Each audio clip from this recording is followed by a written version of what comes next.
Welcome to part 2 of our discussion with Seb Akbik of the PRI on tax and sustainability. In the first part of this podcast, we had just finished talking about what good tax governance means. And we're going to pick up in part 2 on some of the theoretical and practical tensions within this concept, and then we're going to look at the spectrum of approaches that there are in the market and some practical steps which businesses can take in developing a model for good tax governance. So we've heard a lot about what good tax governance might entail, and I think it's probably fair to say that it could be interpreted as demanding a significant and wide-ranging set of steps and commitments, which doesn't necessarily seem that easy. I think there are therefore a range of sort of practical tensions here that may be inherent in the concept of good tax governance and going on and running a business. I think one example that springs to mind that is brought up in relation to ESG generally, but is perhaps more acute in the context of tax, is the idea of the tension between maximizing profits and good tax governance and potentially paying more tax. Maximizing profits is clearly still an important goal for businesses and for example, in all sectors, but also if you think particularly about pension funds, maximizing profits as their returns to their beneficiaries. So is there a tension there? Arguably not, because as with other good ESG goals, good tax governance should lead to long-term good results. And in fact, lack of good tax governance could pose greater risks to profits. How would you respond to that suggestion, Seb, that tax and ESG are inherently at odds in this respect?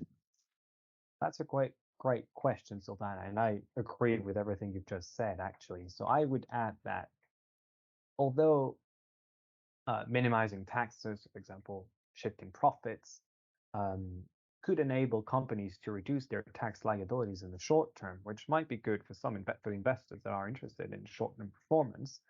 But I would also say that investors are interested in companies deriving their competitive advantages from better products and services and not artificial tax planning, which is more uncertain and might be more vulnerable to changes in tax regulation, or not even changes in tax regulation, but greater enforcement of existing tax regulations. So investors do not want to see volatile approaches to tax management. They don't want to see unpredictable tax rates that go up and down every 2 years. And because of all of that, aggressive tax planning is increasingly being used by some investors as a proxy indicator for poor corporate governance. I think there is a tension, but there is a good case for looking at tax from a risk management perspective. Now, if we take a step back and for what the PRI considers universal owners, so highly diversified investors with long-term portfolios that are sufficiently representative of global markets, that they effectively hold a slice of the overall market, that makes their investment returns dependent on the continuing good health of the overall economy and not on individual holdings outperforming each other, especially not on tax. Pension funds and other long-term investors like these would need to consider the externalities of companies maximizing returns through tax minimization. So I think for them, there is absolutely no tensions between requiring investee companies to refrain from minimizing their taxes at all costs and maximizing long-term value. It's actually even the opposite, because aggressive tax planning creates a whole suite of negative consequences. It deprives governments of revenues to finance climate adaptation or fighting climate change. It deprives developing markets of much needed revenue. Many investors have roadmaps to contribute to the SDGs, companies as well. We're not going to achieve the SDGs without well-functioning tax systems. No matter how you look at it, from a risk perspective or from a more impact perspective, let's say, tax is definitely something that is relevant for investors to look at. I wonder if I might put another potential difficulty to you, Seb, and that's what we might call tax washing, to coin a phrase. So greenwashing is an allegation which is quite commonly levied these days at businesses, particularly when they outsource their ESG efforts. Given the level of uncertainty, as we've been discussing, there is in the market about the role which tax has to play in the ESG movement, and about how to design an ESG-focused tax policy and what that might look like, it does feel like there is a real risk that businesses could end up publishing tax statements with lofty objectives, but which lack substance and don't deliver a real impact. Is this where you see the UNPRI's role as being particularly important in terms of providing practical guidance to investors and setting standards in the market? I perfectly agree with your points. I think it's a very relevant risk that investors should be on the lookout for. I think in general, and this goes for all ESG issues, including tax, we're seeing stakeholders in general, including investors, becoming more demanding and also becoming more astute in assessing claims and commitments made by companies. I think lofty statements might have been sufficient 5 years ago, maybe. But I think that's increasingly no longer possible, and it would be very risky for companies to just publish tax information and commitments when no changes in practice have been implemented. I think for companies, it would be more beneficial to acknowledge these challenges, acknowledge that their tax practices might not be where they want them to be in 5 years. I think it's better to acknowledge that than to put out statements saying everything is perfect and then it's not. And I think that's why investors are not just interested in commitments and policies, although it's a very great place to start with for companies and investors. But at the end of the day, they want to see the commitments in practice, and that means seeing the data. So what I mentioned, country by country reporting, for public companies, it's a great way of backing up your commitments because you can show that you're paying taxes where your economic value is happening. So in that case, I would find it harder to greenwash. I think something that's related to your question is also in the ESG world, we have reached some level of maturity, let's say. A lot remains to be done, of course. But to me, someone who's working on tax, I've always found it a glaring omission that tax is not more prominent on the agenda and for many people. And I think that when a company has a very ambitious ESG program, but is pursuing aggressive tax practices, or the company is not willing to discuss tax with their investors or with stakeholders, I don't think it sends the right message about the integration of sustainability into the core of the business. And I think this gap will be increasingly obvious for stakeholders. Yeah, picking up on one of the points you made there around that, which I think is really valid, is that the importance of data and sort of backing up tax policies. But does that create another practical difficulty in the context of good tax governance in terms of what the administrative burden that this places on business, particularly in relation to the collection of data, which may be difficult to obtain and may have confidentiality concerns around it, particularly when it comes to disclosing that data? Do you see this as a valid concern? On the reporting burden, part of me wants to be empathetic to businesses having to comply with all these reporting obligations, and that's another one. But at the same time, I can't help feeling that it's part of doing business in the 21st century, having to deal with all these reporting obligations because you have to report information to an increasing number of stakeholders. One of our key expectations is CBCR, so country by country reporting.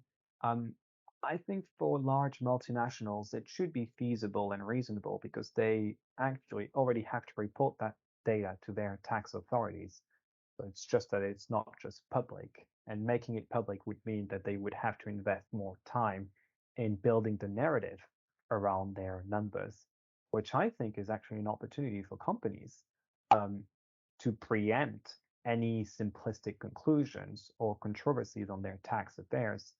When they have a tax transparency report or when they proactively put out information on their tax contributions, they can better inform the public debate around their tax practices. So I think the reporting burden has to be balanced against the growing demand for more transparency from stakeholders. So we've explored so far in this podcast some of the key themes of what good tax governance could be. But it would be really interesting, Seb, to hear from you what you're actually seeing in the market in terms of factoring tax into ESG within businesses. From what we've seen, there seems to be a pretty broad spectrum, ranging from those who are really putting themselves out there and proactively including tax within their ESG thinking, and others who are more of the view that they'll wait until positive requirements are actually imposed on them, bearing in mind that SFDR, which we've discussed, is a disclosure regime which doesn't actually require positive action.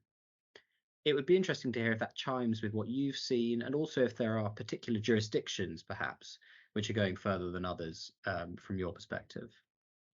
Yeah, and I think I completely agree with your description of the various stages at which businesses can find themselves in. I would add that a growing number of investors are expecting companies to be more proactive, of course, because they will be better prepared to meet these increasing regulatory requirements. Um, so as you said, some businesses are still looking at tax from a purely tax minimization perspective, while others are starting to take a more prudent approach to tax planning and might refrain from some transactions or practices or structures that they think is too risky for them and not in line with what stakeholders are expecting from them. And others are actually going very far and putting information publicly when they don't have to, and actually showcasing their tax contributions to society, and consider the implications of their tax contributions from an ESG perspective. In terms of geographical differences, I think it's impossible not to say that there is greater interest and awareness of the importance of responsible taxation in Europe than in the US. And I guess there are some deep cultural differences towards taxes and the role of government, which is very different to Europe. And that has implications on the issue of tax as a sustainability issue. It has implications on sustainability overall, anyway. Nevertheless, many US companies have international investors and they have operations abroad. And these operations can be subject to a lot of scrutiny, if not more. Yeah, the point you make about US firms being influenced by the introduction of new rules in the EU like SFDR really chimes with what we're seeing. So some US clients who are not within the scope of SFDR at all have actually requested advice on how they would be categorized if they were, and that's so that they can compare themselves to their EU rivals and when they're speaking to investors.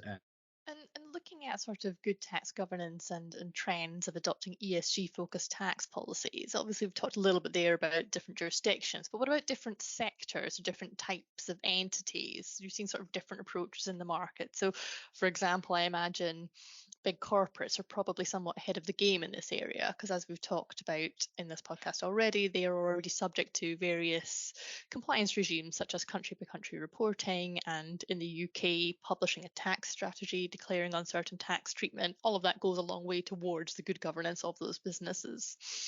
Are you seeing similar things in terms of sort of different sectors being ahead? Absolutely. So I think in terms of sectors, we're definitely seeing the extractives and the financial sectors being more ahead of the game, especially the extractives. And that's because of regulatory requirements in the EU. They have to disclose country by country reporting, and they have had to do that for a while now. I think the extractives are definitely ahead of the game because of, well, decades of activism by stakeholders and investors also, of course, which made many of these extractive companies realize that they have more to win than to lose from being more transparent and perhaps also more responsible with regards to their tax contributions. And actually, speaking of that, many extractives, so companies like Shell, Anglo American, BP, have been extremely vocal about the benefits of increased tax transparency. Vodafone is another example, although they're not unextractive. So I think often enough, we don't highlight the benefits for companies of showcasing their tax contributions. Like this is one of the most tangible and straightforward direct contribution that they make to society. You don't need to come up with a fancy SDG impact methodology. Thanks, Seb. So we've talked about what tax governance is, and we've talked about the broad spectrum of approaches to that concept in the market and in different jurisdictions. So to round off our discussion, given there is uncertainty in the market about what good tax governance means and what sort of standard is ultimately going to be set here in terms of how businesses' tax strategies contribute to the ESG movement, we thought it might be helpful to suggest 5 steps for businesses for establishing and demonstrating good tax governance. And this will be relevant to asset managers marketing Article 9 funds and therefore looking to identify potential investee companies with good tax governance, but also to businesses which simply want to bolster their own ESG credentials. So why don't you kick us off with the first potential step, Silvana? Yeah. Firstly, step 1, I think is quite an obvious one. Businesses need to comply with their tax payment, filing, reporting, and transparency obligations. Secondly, a business should have appropriate procedures in place for monitoring both the changing legislative landscape, including ESG-focused legislation, and how it is performing against its tax obligations. And this could include embedding this tax monitoring function into the periodic meetings and reviews performed by the board. I think those 2 steps would comprise a sort of core minimum of good tax governance that any business should be doing. The next few suggestions are more applicable for businesses that really want to demonstrate their good ESG tax credentials.